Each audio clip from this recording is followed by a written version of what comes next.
Hey everyone, it's Dean, got Dom with me. Now, he says we're still a cottage industry. Interesting. What do you mean? Yeah, again, look, I'm really keen to share some of these takeouts from our survey that we conducted at the back end of last year, and part of that is quantifying who's responding. And interesting enough, when you look at the characteristics of businesses or the industry, and from the respondents that we had, in excess of 70% of respondents were sub 20 employees, for small business.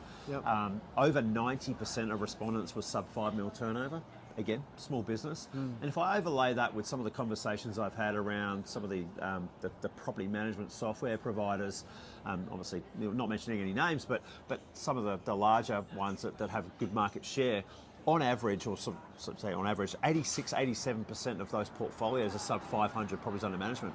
So I think in this day and age where I think 500 PUM is probably where you want to be to really have the foundations and fundamentals to a good, robust business model, but not in totality.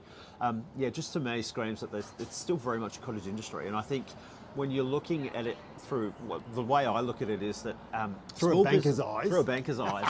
That means we need to be nimble. I think there's some benefits from being a small business. You can be nimble. You haven't got to deal with the bureaucracy of a large organisation to get things done and manoeuvre things.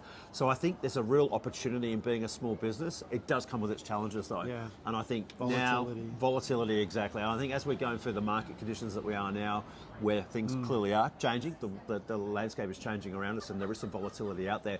It can also expose us to that volatility if we're not using the benefits of being a small business and being nimble to make the subtle changes and to adapt to what a new normal market condition is, to make sure that we're there for the long term. So I think that for me is where everyone needs to be focused now, managing our business and being set for whatever this new normal is that we're about to sort of head into, and making sure that we're in a good place. Good advice. Cheers.